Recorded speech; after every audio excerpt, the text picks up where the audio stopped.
Jawaar Mohaammed kitaaba haaraa mata duree hin gaabbuu jedhu maxxansiisee torban dhufu magaalaa guddoo Keeniyaa Naayiroobiitti eebbisiisuudhaaf akka jiru gaaffiif deebii addatti BBC wajjiniin taasise irratti hime.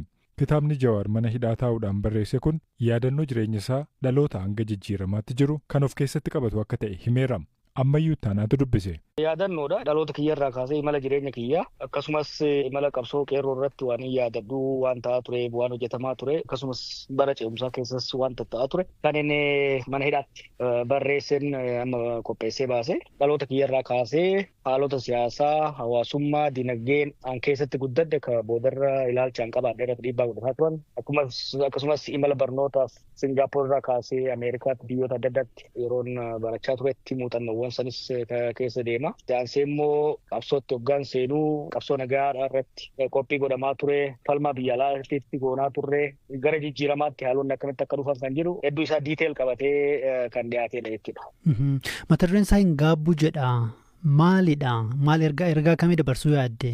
Egaa ilmi namaa waa hojjettaa hoggaa hojjettee bira dabarse booda duuba laaltee madaallii geggeessituu jira.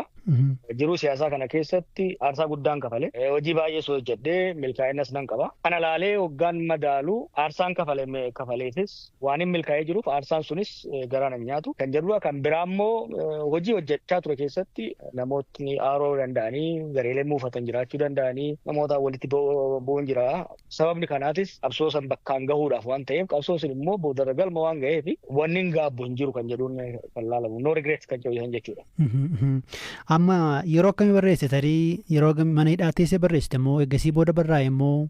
Mana hidhaatti barreesseetiin achi hidhaan baasaa ture booda harkaan hin barreessaa ture san booda taayip godhame yaadatte akkuma hidhaadhaa baheen maxxansiisuudhaaf yaadeen ture haalli yeroo san tures haalli biyyattii uummanni qalbiidhaan waa dubbisuudhaaf kan mijatu hin turre yeroo suman eeguu asirra geenyee amma immoo dirqama kana caalaa tursiisuun hin barbaachisu kan jedhuun nama maxxansiise malee manuma hidhaatti hin fixee bahee. Kitaabni kun afaan lamaan qophaa'ee yoo dogoggoruu baadhee miire? Jalqaba afaan Oromootiin barreeffame san booda gana afaan Amaaraatti jijjiirame. Afaan Ingiliziitiinis hiikamee jira garuu gulaalamee yeroodhaan gahuu hin dandeenye. Yeroo amma tokko booda kan afaan Ingiliziis ni baha garuu amma kan afaan Amaaraatii fi kan afaan Oromoo lamaanuu qophaa'ee jira. Kitaaba uummata barreessite keessatti wanti addatti namni eegu yookiin immoo kana dura hin dubbanne namni yookiin immoo waan haaraa kan duratti ifan goone uummati argachuu danda'a? Waan baay'ee jira. Waan hojjetame gartee waggoonni keessa dabarre kun yeroo waa hedduun saffisaan jijjiiramaa turani. Kanaaf waan baay'ee argatu jedhee yaada. Bakka nufi jirurra ilaalcha kiyyarraa waan inni yeroo san yaadadhurraa waan hin barreessee fi waan hedduu argatu jedheeti yaada. Tarii haala siyaasa Itoophiyaa keessa jiru irratti waan furmaata keeku waan keessa dabarte waa'ee isaas hin tuqaa? Kitaabni mana hidhaatti hin barreesse actually kitaaba lama kutaa lamatti hin barreesse waa'ee hangammaa keessa dabreeti. Gara fuulduraatti uummanni keenya biyyi keenya maaliif hojjetame rakkoolee hangammaa mudataa turan keessaa bahuu danda'a kan jedhu sanis barreesse garuu walirratti kitaabni kun amma gara fuula 500tti dhiyaata kan amma bahe kun kaaniin yoo walirratti dabalame gara 1,000 waan ta'uuf bakka lamatti baafne kana amma baasee kan itti aanu immoo bara dhufu bahuu qaba kan jee kan hin hambisee jira. Amma torban dhufu keessa Naayiroobii keessa akka eebbisiistuudha kanatti ifa goote tarii Itoophiyaa keessa eebbisiisuudhaaf yaanne moo haalatu jenne? Yaannee turree haalli mijachuu hin dandeenye. Akkuma agartu haalli biyya rakkisaadha. Kitaaba eebbisuudhaaf dhiisi. Namni hafuuruma baafachuuf haala ulfaataa jira. Kanaaf asitti eebbisuun filatame. Actually inni dura gara biyya Awurooppaatti eebbisuudhaaf yaadee ture. Garuu hawaasni asii kun asitti eebbisuu qabna jedhanii na gaafannaan hin tole jee asirraa eegalee sammuu Jarmanii biyyoota UK gara Ameerikaatti deemee kan eebbifamu ta'a. Kitaaba kun tarii amma haala Itoophiyaan keessa jirtuun gaafa laallennu amma maaliif eebbisiisuu barbaadde? Addatti akka nama siyaasaatti wanti yaaddee wanti akeekte jira? Haalli siyaasaa Itoophiyaan fooyya'aa jedhee yaadaan ture. Akkuma yaadatte gaaniidhaa bahuun akka duritti barreessuus dubbachuus dhiisee hojii baay'ee lafuma jala hojjechaa ture. Qondaalonni biyya sanii garuu homaa wanti jijjiirames hin jiru. Kanaaf kana caalaa eeguun homaa wanti fooyya'aan guddaan argamuu waan hin dandeenye baafnee hamma tokko uummannis akka irratti dubbatuuf hojii gara fuulduraa hojjechuudhaaf karoorfanneefis uummata wajjinis mari'achuudhaaf diskoors uummata keessatti akka uumamuuf yaadudha. Kanaaf amma kitaaba kanarraa uummati yaada akkamii naa kenna jettee yaadda yookiin immoo riyaakshinii akkamii eegda uummatarraa? Wanni guddaan aadaan waa barreessuu akka jiraatuuf uummata afoolaatti uummata oral societyidha uummanni keenya kuni. Namni keenya kun mataa mataatti osoo gadi taa'ee mataa ofiitiittuu jireenyi namni keenya keessa dabare mataa mataatiin keessa dabru kitaaba tokko ta'a. Garuu waan hin barreessineef gaafa namni sun lubbuun dabru seenaan inni keessa dabre sunis hojiin inni hojjetame rakkoon inni arge bal'oon inni arge achumaan wajjin awwaalama jechuudha. Kanaaf wanni guddaan ani kitaaba kana barreesseef waan an keessa dabre yoon lafa kaa'e dhaloonni itti dhufu ilaalcha kiyyarraa waan an keessa dabreerraa waa hubachuudhaan uummata isaatiif nadaran dogongore sirreessa hojii gaarii an hojjedheerraa barachaa uummata keenyaaf bu'aan nuti buufni caalaa dachaan buusuudhaaf isa gargaara jedhee waan yaadeef kanaafin galmeessuu barbaade beekii mana kana hidhaatti yeroon barreessutti yeroo san mana hidhaa san keessa lubbuun nan bara jedhee yaadaan turre. Kanaaf wanni ani keessa dabree na wajjin awwaalamuun qabu yaada jedhuun barreessee baasaa ture. Boodas kaammas hoggan laalu wanni barraa'e kun uummata bira gahuun dhaloota dhufuuf waa takka guduunfuu ta'a jedhee yaadeetiin bifa saniin dhiyeesse. Mana hidhaatii lubbuudhaan nan baay'ee yaadneette tarii addatti wanti kana dura nuti hin dhageenye wanti si mudatee jira moo haalli manumti hidhaa si hin mijanne? Waan baay'ee jira kitaaba keessatti agarta. Gaafuma qabamne irraa kaasee gaafuma qabne sanuu lubbuudhaan qabamne mana hidhaa seenuun raajii waaqaati. San boodas mana hidhaattis waa hedduu ture kana hunda keessa dabree lubbuun ba'uun kiyya anaa ona ajaa'iba.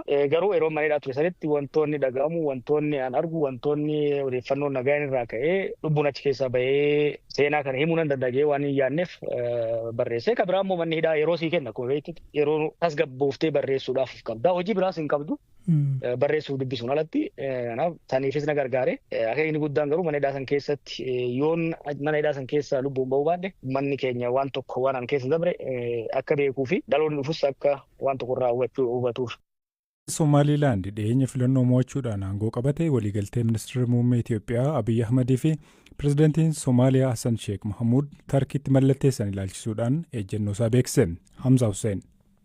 Pirezidaantiin haaraa Somaaliilaand Abdirahmaan Mohammad Abdullaahi sirna kakuu raawwachuu magaalaa Hargeysaatti kamisa muddee 12/2024 aangoo qabatanii sirna aangoo walitti dabarsuu kanarratti dubbii himaan paartii Somaaliilaand bulchuu Mohammad Farah Abdii dhimma waliigaltee Itoophiyaa fi Soomaaliyaan Tarkii Ankaraatti mallatteessan irratti ejjennoo mootummaa isaanii BBC afaan Somaaleetti dubbataniiru. Waliigaltecha ilaalchisee dubbii himaan kun akka dubbatanitti waliigalteen biyyoota lamaan gidduutti Ankaraatti mallattaa'e dhimma biyyoota lamaanii ta'uu fi Somaaliilaand biyya biraa waan taateef dhimmi kun kan ishee ilaallatu akka hin taane ibsan.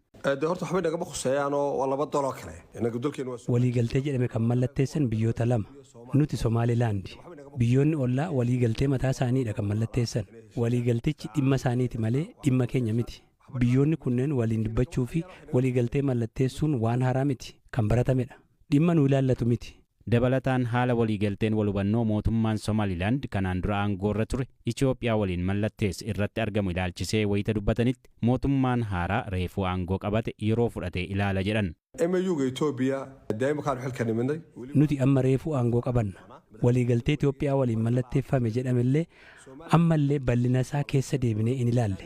Haa ta'u malee ilaaluun keenya waan oolu miti. Keessa deebinee ilaallee sirriitti erga xiinxallee booda dantaa fi faayidaa Somaaliilaand kan eegsisu ta'uu yoo hubanne itti fufnee irratti hojjenna.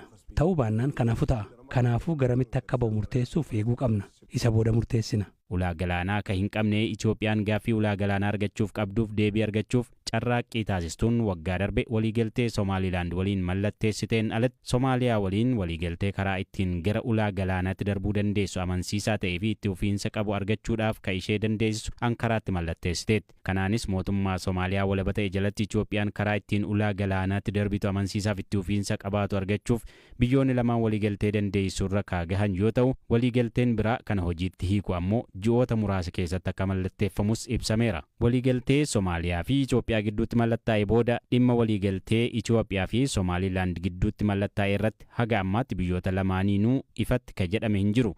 Waliigaltecha hordofuun ministeerri beeksisaa Somaaliyaa Daawud Aweeyis waliigalteen Itoophiyaa fi Somaaliilaand waliin mallatteessan guutummaa guutuutti diigame jedhan. Sanada Ankaaraatti mallattaa'e irrattis ta'ee gama dureewwaniitiin dhimma waliigaltee Itoophiyaa fi Somaalilaand gidduutti mallattaa'ee ture irratti wanti ifatti jedhame hin jiru. Daawud Awees garuu waliigalteen Somaalilaand kahafe ta'uu dubbatu. Waliigalteen wal hubannoo kun amajjii 1 bara 2024 Finfinneetti pirezidaantii duraanii Somaalilaand Musee Bihii fi ministeera muummee Itoophiyaa Abiy Ahmad jidduutti haala fayyadama ulaa galaanaa irratti mallattaa'ee ture.